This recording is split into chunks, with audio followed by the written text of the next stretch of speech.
Bonjour, bienvenue dans cette nouvelle émission BELS, Bien-être, les loisirs et la santé, qui aujourd'hui sera dédiée au TDAH. Cet acronyme, trouble de l'attention avec ou sans hyperactivité. Et pour en parler, nous accueillons donc justement Madame Aïta Bed Sadia. C'est ça. Président de l'association AP10 Réunion, reliée à un AP10 au niveau national. Très bien. Elle est venue avec son vice-président, Monsieur Gamassia Pedro. Oui, bonjour. Voilà. Qui donc vous intervenez sur toute l'île finalement. Il n'y a pas de sectorisation pour vous. Tout à fait. Tout à fait. Nous avons aussi donc Monsieur Lachoumaya Laurent qui nous vient de l'IRSAM. Bonjour, voilà Lachoumaya Laurent, éducateur sportif sur le centre de la ressource avec l'association IRSAM. Et j'interviens aussi dans le cadre de la médiation animale au sein de l'établissement. Nous en parlerons justement, la liaison de cette médiation avec des gens porteurs du TDAH. Très bien, c'est ça. Laurent, qui, je le précise, est enseignant en activité physique adaptée, puisque nous avons l'habitude d'en rencontrer, et c'est une spécialité qui est très intéressante dans ce cadre. Nous avons aussi Madame Caillère, pardon, c'est encore le cas.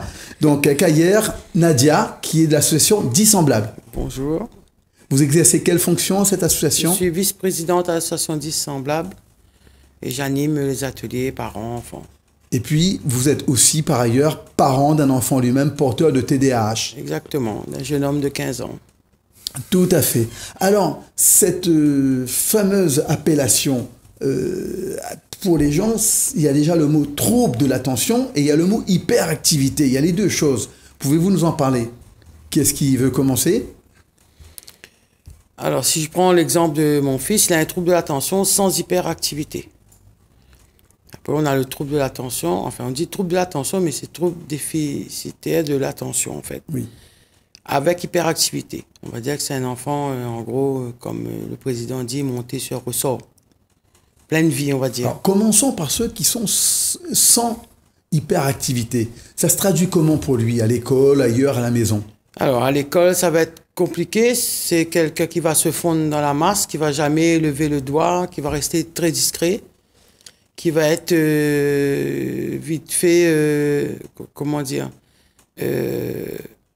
il suffit qu'on le place à côté de la fenêtre à l'école, et ça y est, ça va le perturber et il sera plus concentré dans son travail. Tous les distracteurs sont bons. C'est ça. Le bruit, la discussion du voisin.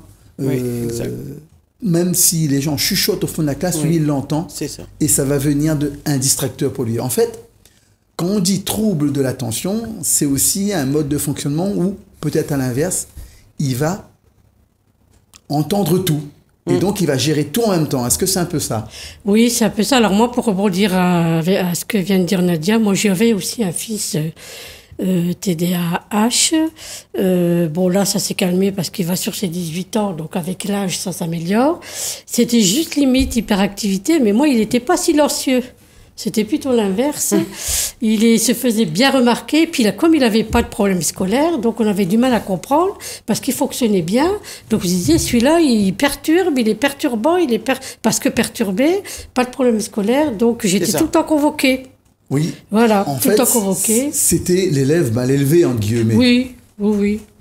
J'avais de la chance d'être de la maison éducation nationale, donc on me prenait différemment. Oui, on peut préciser que professionnellement, vous êtes psychologue de l'éducation nationale, ce qu'on appelait anciennement les COPSI. C'est-à-dire que dans le secondaire, vous accueillez les gens, vous les orientez, vous les conseillez pour pouvoir trouver leur vocation. C'est ça. Donc voilà, donc c'était TDAH avec ou sans hyperactivité. Donc quand on vu par un médecin, il n'était pas déclaré comme hyperactif, donc il n'avait pas ce médicament. Mais après, c'est difficile à gérer parce qu'il faut canaliser, il faut trouver les activités, faut l'écouter, une estime de soi en baisse. Et comme les relations sont délétères avec les adultes, avec ses camarades, c'est ça. Donc c'est pas facile. C'est pas le copain qu'on invite à l'anniversaire, c'est celui qu'on oublie toujours et on invite des autres. Mais celui-là, on va se dire, mince. Et même si un gamin veut l'inviter, les parents vont dire, ah non, celui-là, il va tout nous casser, si tu peux éviter. Alors, justement, vous venez tous les deux de décrire quelqu'un qui a un trouble qui, en apparence, n'a rien, il n'a pas de handicap. Je vous propose de découvrir ce logo qui illustre très bien, c'est le logo du handicap invisible. Alors, il évoque quoi pour vous quand on le regarde comme ça? Alors, effectivement, je me suis posé longuement la question avant de le comprendre et j'ai eu la chance d'avoir dans nos chroniqueuses Madame Cuche qui m'a dit « Mais pour moi, c'est évident, il y a quelqu'un qui est debout, tout à fait normal, on va dire valide, comme tout le monde, valide et tout, et il y a son ombre. Et c'est son ombre qui porte le handicap. Et là, j'ai compris, et oui, c'est pour ça que c'est le logo du handicap non visible. Voilà. Ou invisible, on dit handicap non visible. Effectivement, Monsieur Gamatia, vous reconnaissez dans cette description? Tout à fait, parce que moi aussi, je suis parent d'une fille qui est dyspraxique. Oui, atteinte de 10. Voilà, atteinte de 10. On a constaté dès le début que c'était un problème d'estime de soi, une perte de confiance, d'accord? Et bien entendu, ça a une incidence importante au niveau scolaire. Mais encore faut-il, et là on rentre dans une problématique assez profonde, pour pouvoir diagnostiquer ces enfants-là. Alors, ça peut s'expliquer par le fait que les troubles 10, on a découvert ça récemment, à peine une quinzaine d'années, si mes souvenirs sont bons, et que même si aujourd'hui les choses ont tendance à s'améliorer au niveau scolaire, avec certaines dispositions qui sont prises, mais toutes les personnes qui n'ont pas pu être diagnostiquées et qui aujourd'hui sont adultes, on est passé à côté de quelque chose. Exactement. Et quand vous parlez de diagnostic, justement, quelles sont les personnes qui peuvent poser ce diagnostic? En fait, le premier constat se fait au niveau scolaire, mais encore faut-il que les enseignants soient suffisamment formés. Si je prends la période où ma fille a été scolarisée, on sait que les troubles 10 ne disparaissent pas. Ils peuvent s'améliorer en faisant de la rééducation, mais on revient toujours à la même chose. On peut rééduquer à partir du moment où on a fait un diagnostic. Donc, comme on dit trivialement, c'est l'histoire du chien qui se prend la queue. Oui, et pour répondre à la question de qui pose le diagnostic, oui, en fait, avant de passer au professionnel, je dirais que c'est aussi les familles. Tout à fait, en premier. Premier, c'est eux qui s'en aperçoivent ou pas. Ou pas, ben justement, c'est là de les sensibiliser sur les repères. Les repères par rapport à l'enfant. Et déjà, après, d'orienter. Alors, il y a déjà la première personne, c'est le médecin de la PMI ou le médecin traitant, qui après, selon le diagnostic qu'il va poser, va diligenter une investigation auprès des professionnels plus confirmés par rapport à avoir une assise plus sûre par rapport à des questions qui se posent. Donc déjà, le médecin, soit le médecin traitant, le médecin de la PMI, ou après le médecin d'éducation nationale dans le milieu scolaire. Et quelles sont les alertes? Parce que les parents, ils peuvent aussi d'eux-mêmes venir avec quelques alertes. Oui. Il n'est pas facile, il est très difficile au départ de poser le diagnostic. Comme vous dites, on ne le connaît pas suffisamment. Tous les professionnels de santé ne sont même pas tous parfaitement au point parce qu'ils ont été formés avant que ça se développe. Et certains font de la formation continue, d'autres un peu moins. En tout cas, poser le diagnostic n'est pas facile. Non. Ça peut se confondre avec différentes pathologies, maladies ou handicaps qu'on a. Mais déjà, si on a senti qu'il y a un problème, au moins, ça enclenche le processus pour aller poser le doigt et de savoir quel est le problème. Est-ce que c'est l'autisme? Est-ce que c'est un trouble de l'attention, déficitaire de l'attention? Voilà. En tout cas, très, très difficile. Mais je dirais, si toutefois, au niveau de la scolarité, l'enseignant constate un certain nombre de choses, encore faut-il que les parents puissent l'accepter. Ah oui, tout à fait. Et là, les associations sont là pour ça. Exactement. Vous êtes là pour ça, c'est que vous faites le lien entre l'éducation nationale et les familles. Nadia, par exemple, dans votre association Dissemblables, il vous arrive souvent d'expliquer aux parents que l'enseignant, forcément, n'est pas le mieux placé pour connaître, parce qu'il n'a pas été formé pour, et qu'il faut la tolérance de la part des familles à l'égard de ces enseignants. Et parfois, est-ce qu'il vous arrive d'aller faire de la médiation auprès des enseignants quand les familles n'arrivent pas à communiquer sur cette problématique? Si les parents, oui, les familles nous invitent, en effet, on y va. Après, maintenant, moi, j'ai ce recul, parce que j'ai été parent aussi. J'ai eu cette impression aussi que les professeurs, les instituteurs ne comprenaient pas. Maintenant, avec le recul, j'arrive à expliquer aux parents qu'en effet, je pense qu'il manque une formation à ces futurs instituts ou même voilà, les professeurs dans les collèges, dans les lycées. Il manque d'informations, de formation et qu'il ne faut pas hésiter à prendre rendez-vous, demander à rencontrer les différentes personnes de l'établissement et en discuter tout simplement. Oui, après, il y a des PAI qui se mettent en place, projets PAP, d'accompagnement PPS. individualisés, il y a plusieurs choses, mais c'est vrai que l'enseignant, au départ, il n'est pas médecin, il n'est pas formé pour connaître toutes les maladies qui existent, et Dieu sait s'il y en a beaucoup, et du coup, la principale qualité qu'on peut lui demander, c'est la bienveillance et la curiosité quand on lui amène le nom d'une maladie, Tout d'un dépend. trouble, d'un handicap. Ça dépend. Certains l'ont, d'autres pas. Parfois, ils sont informés. Moi, je connais quelqu'un qui a un trouble de l'attention, qui sur son dernier bulletin, sur, voilà, on va dire 10 professeurs, 8 ont mis un manque d'attention. Oui. Ça me fait rire moyennement, mais bon, voilà, je le prends avec le sourire. Ouais. Vous Alors savez- à ce niveau-là, on peut dire qu'il y a une évolution parce que dans le cadre de l'école inclusive, tous les enseignants qui vont être formés après la rentrée, y compris les cadres d'encadrement, vont avoir un module de sensibilisation au Oui, ce ça qu'on vient. appelle TSLA. Parce Très que le bien. TDA rentre dans la panoplie des TSLA. Enfin. Et je suis bien contente qu'on en TSLA, parle parce vous pouvez qu'il est développer. Enfin, de troubles spécifiques des de l'apprentissage. Et je suis bien contente qu'on parle des TDAH avec vous seriez par activité parce que c'est le moins, on va dire, on en parle moins parce qu'il dérange. c'est ça. Voilà, il dérange. Mais il dérange parce qu'on ne lui porte pas le bénéfice d'être porteur de handicap pour la personne qu'il a. On lui porte on lui fait le procès d'intention d'être désagréable gratuitement. Laurent, est-ce que vous en rencontrez dans votre institut? D'ailleurs, présentez-nous un peu mieux votre institut. Voilà, donc moi je travaille au sein de l'IES de la ressource, donc qui est un institut éducatif et sensoriel créé par l'IRSAM. Donc ça a été créé au départ pour des enfants, des jeunes enfants atteints de déficience sensorielle. En fait, au départ, tout le monde le connaît, enfin ceux qui le connaissent pour les sourds et muets, mais c'est pas que ça. Exactement, et ça a beaucoup évolué aujourd'hui. Aujourd'hui, on a plusieurs établissements. Et concernant le centre de la ressource, on est par exemple dans le sud, dans l'ouest et dans le nord également. Et on travaille sur l'inclusion, donc on parle d'inclusion aussi d'inclusion des enfants. Avant, le centre de la ressource était un internat. Et maintenant, voilà, donc la plupart des enfants sont dans l'inclusion scolaire, ils sont évalués et on les permet justement de suivre la scolarité en milieu ordinaire. Et d'autres, voilà pourquoi ça a beaucoup changé, qui ont des plus gros troubles, des troubles associés justement. On a des jeunes qui ont dit TSA, donc des troubles du spectre autistique. Oui, on a fait une émission spécifique. Voilà, et du coup, voilà, qui rejoint un petit peu tout ce que vous dites, avec des troubles de l'attention, des problèmes de comportement, des syndromes plus ou moins rares.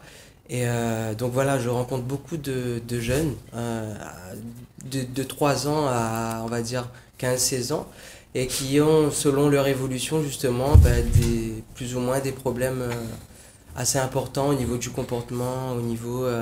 Et là, votre métier consiste aussi à les accompagner et à accompagner l'équipe pédagogique scolaire où ils sont en inclusion pour justement favoriser ce maître mot, la bienveillance, la tolérance, Tout à fait. sans pour autant que ce soit la porte ouverte à du laisser aller, Ah oui, bien évidemment. Exactement. Alors, je vous propose de découvrir un petit reportage, puisque si nous parlons du TDAH, c'est parce que le 12 juin est la journée nationale du TDAH. Regardons un reportage qu'ils ont proposé au niveau national. Je m'appelle Pauline. J'ai 10 ans. C'est le fou. Je ferais mieux de l'étudier Un enfant correctement TDAH parce que sur je le lève front, rien. il sera jamais médecin. On est d'accord.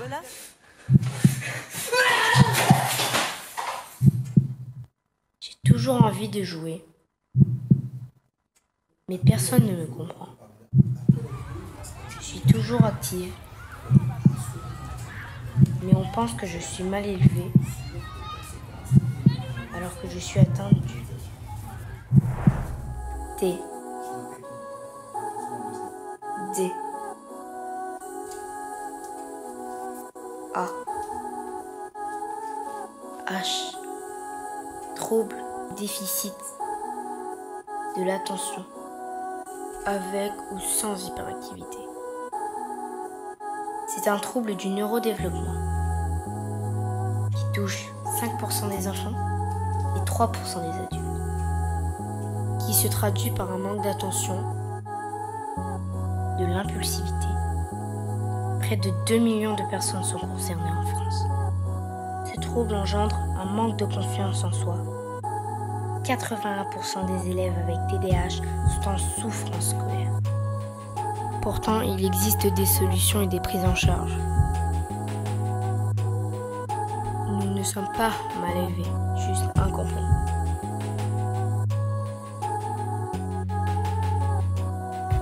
Soutenez le TDAH. Soutenez le TDAH.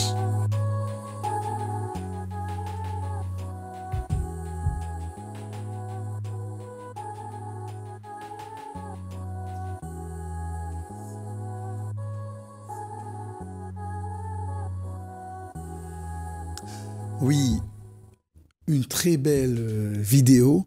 Et moi, j'aime beaucoup cette image juste un peu avant la fin, où on devine que c'est le père, c'est peut-être aussi l'éducateur, qui prend cet enfant dans ses bras, qui l'accompagne. Et ça, c'est magnifique. C'est la bienveillance dont ils ont besoin. Cette affection-là a manqué, comme vous le dites. À l'époque, on ne le connaissait pas.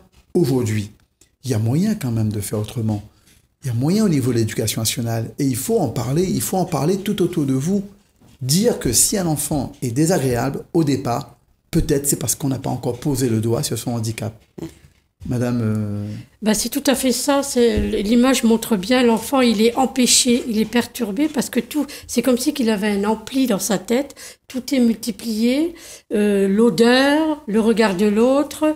C'est vraiment tout est amplifié, donc ça le perturbe, il n'arrive pas à gérer ses émotions. C'est dans la tête, c'est un trouble du neurodéveloppement. C'est ça. Ça fait partie des troubles des fonctions exécutives. Donc ça nous embête dans toutes les tâches au quotidien. Donnez-moi un exemple, par exemple pour vos enfants, qui a été marquant pour vous, où ça a vraiment posé problème. Les devoirs, parfois, autre chose? Les devoirs, c'est un véritable cauchemar. Après une journée d'école, on ne peut pas le mettre assis à table pour lui dire, viens, on va réviser. C'est pas possible. Moi, j'ai abandonné très tôt parce que je voyais que c'était une souffrance pour lui. Et aujourd'hui, quand les parents m'appellent pour me dire, oui, il n'arrive pas à se poser pour apprendre sa poésie. Je leur dis non, il se met à l'envers dans le canapé. Peu importe, mais il apprend comme ça. C'est sa façon d'apprendre, même s'il est à l'envers, allongé, sur une balançoire. Peu importe si ça rentre.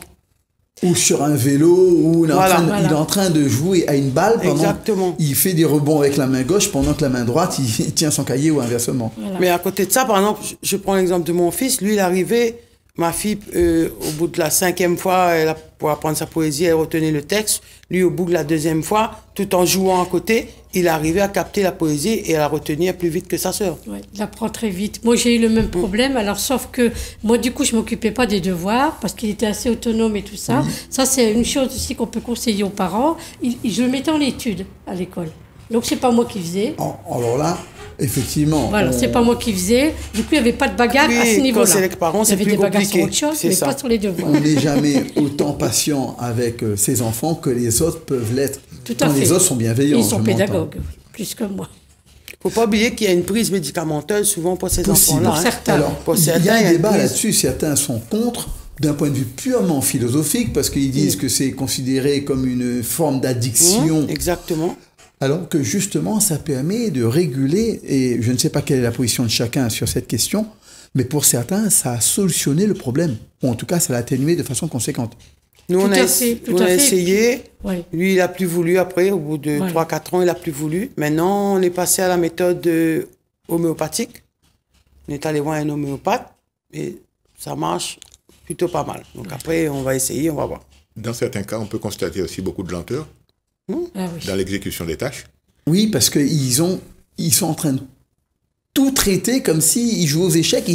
Avant de prendre une décision, il faut qu'ils évaluent tous les possibles et du coup, c'est même certains sont associés à du haut potentiel et ils analysent tout en permanence. Mais en même temps, on a de ces enfants qui ont une mémoire phénoménale. Ça veut dire Oui, qu'ils c'est vrai. apprennent sans avoir lu un texte, en écoutant la radio, en écoutant la télé, ils retiennent les chansons, ils retiennent les textes, ils retiennent les numéros de téléphone. Et vous demandez, Comment il fait? comment il fait?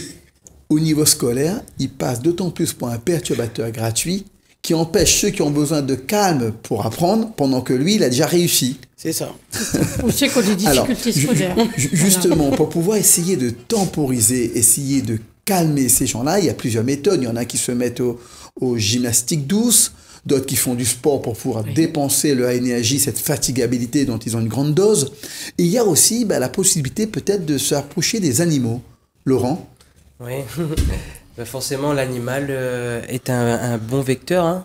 Enfin, je pense que tout le monde a déjà eu des animaux chez soi, que ce soit au niveau de l'affection, au niveau de les émotions, au niveau de l'entretien, au niveau de passer du temps avec son animal. C'est vraiment, voilà, c'est vraiment quelque chose qui va pouvoir apaiser ou donner une certaine confiance en soi, une certaine estime de soi. Après, tout dépend. C'est vrai qu'un animal, il peut être pour un certain, quelque chose de bienveillant, quelque chose enfin, un animal, on peut se confier, on peut parler, il n'aura pas ce jugement-là. C'est encore mieux qu'un doudou quand on a passé un certain âge. Exactement. Donc on aura ce bien-être-là par le toucher, par le tactile, par le fait de parler. Par ses câlins aussi, voilà, parce qu'il nous restitue en venant se frotter, si c'est un chat ou autre. Et puis il y a un certain retour, parce qu'avec un animal, on crée un lien, plus ou moins affectif, ça dépend de tous. Et puis je pense aussi à ces enfants peut-être qui veulent jouer, tout simplement dépenser avec l'animal. Je me rapproche plus du chien parce que c'est l'animal qui me semble le mieux, mais je veux dire jouer avec le chien, courir avec le chien, etc. Donc on peut avoir ces deux versants-là, être dans le bien-être, le calme, mais aussi pouvoir dépenser de l'énergie, s'amuser, courir, marcher. Laurent, vous citez le chien, j'ai envie de dire à chacun de trouver son animal. Exactement. Certains peut-être ça va être le lapin, d'autres ça va être le chat, parce que le ronronnement du chat. Et pour revenir à l'animal, vous en avez fait votre métier pratiquement. Exactement. Donc moi j'ai été formé justement en médiation animale, donc j'interviens au sein du centre de la ressource pour ces enfants-là qui sont souvent aussi qui ont des troubles de l'attention. Ça me parle parce que j'accompagne, je donne un exemple, j'accompagne un enfant qui dès lors sort de ma salle et puis dit salut à droite, à gauche, et il écoute ce qui se passe et du coup il y a eu tout un travail avec l'animal, c'est-à-dire pas forcément le forcer à se focaliser, mais de lui-même, au fur et à mesure des séances, il se rendait compte qu'il y avait des choses bien à faire avec l'animal, il y avait des interactions qui se faisaient peut-être un peu plus fortes que les interactions autour de lui. Et se focaliser lui-même petit à petit. On a travaillé justement sur la récompense et de l'animal et de l'enfant. Et ça fait combien de temps que vous faites ce métier avec la médiation animale? Ça va faire à peu près 5 années. Enfin, à La Réunion? À La Réunion, ça fait 3 ans déjà. Oui, parce que vous avez travaillé en métropole aussi avec les seniors. Voilà, j'ai commencé avec les seniors. Alors, si vous avez fait ça pendant 3 ans, est-ce que l'institution qui en a retiré des bénéfices, en voyant tout ce que ça apporte aux enfants, ont envisagé de le généraliser et de développer la formation interne pour vos collègues? Mais en fait, ils sont très portés sur ces nouvelles méthodes qu'on peut dire non médicamenteuses et qui est très bien parce que voilà, c'est une forme thérapeutique. En effet, là, ils m'ont permis de me former encore plus parce que vous parlez d'autres animaux. Donc j'ai commencé avec le chien, mais aujourd'hui on a cochon d'Inde, lapin. Il peut y avoir encore d'autres. Et donc voilà, ça part déjà de cette ouverture-là. Et je pense que oui, au niveau de l'équithérapie, il y a des choses qui sont faites à La Réunion. Voilà, il y a pas mal de choses. Et puis en fonction des structures qu'on a déjà. Laurent, on aura justement bientôt l'occasion de parler d'équithérapie avec des équithérapeutes qui doivent aussi venir nous rencontrer sur le plateau. Juste un dernier mot pour conclure cette première partie. Est-ce que vous-même, vous avez des animaux? Est-ce que vous en avez vu le bénéfice sur vos enfants? Alors, moi j'ai eu des chats, effectivement avec mon fils TDAH, c'était important parce qu'il était très très attaché. L'animal a la faculté de ne pas rejeter l'autre. Quand exactement. On s'en occupe bien. Il accepte la différence. Bien sûr. Oui. En ce qui me concerne, c'est tout à l'opposé, parce que ma fille a une phobie des chiens et des chats. Elle a fini par être un peu plus proche des chats, mais sans pour autant avoir ce contact tel que le décrit Laurent. À chacun son médicament. Et Oui, il y en a qui ont des réactions allergiques à certains médicaments. Voilà. Nadia, Si, nous on a une chienne, Vénus. Et en effet, voilà. c'est pertinent, vous l'avez vu la pertinence par Oui. rapport à... On voit l'affection, en fait, le respect de l'animal, l'affection. Donc, en tout cas, vous recommanderiez en général, même vous dont la fille n'était pas sur cet aspect-là, peut-être que lorsqu'on a un enfant porteur de TDAH, que la présence d'animaux, et même si on a peur, les mettre dans des cages pour ces animaux qui ne peuvent vivre que dans cette façon-là, je prends des lapins, on peut les sortir, mais il faut qu'à un moment ils repartent dans leur clapier, mais peut-être que c'est une solution en tout cas. Ça peut être une solution, mais prévoir le drame du décès de l'animal aussi après, hein, attention. Ah oui, parce qu'ils sont hyper émotifs. Voilà. Ah oui. Ça peut on être aura- dramatique. Pour Hein. mon fils, oui, oui. On aura l'occasion dans la deuxième partie de parler de cette conséquence de vie, de cette hyper-émotivité, de cette estime de soi qui se construit dans le regard de l'autre aussi, et quand on est jeune, dans la place que nous fait l'école pour nous accueillir, les camarades, les enseignants, et bien évidemment, sur ces impacts de vie, on parlera dans la deuxième partie aussi pour les adultes. Voilà. En tout cas, merci d'avoir suivi cette première partie avec nous. Ne manquez pas de nous retrouver après la pause sur cette émission BELS que vous pouvez également retrouver en rediffusion sur la chaîne YouTube. À bientôt.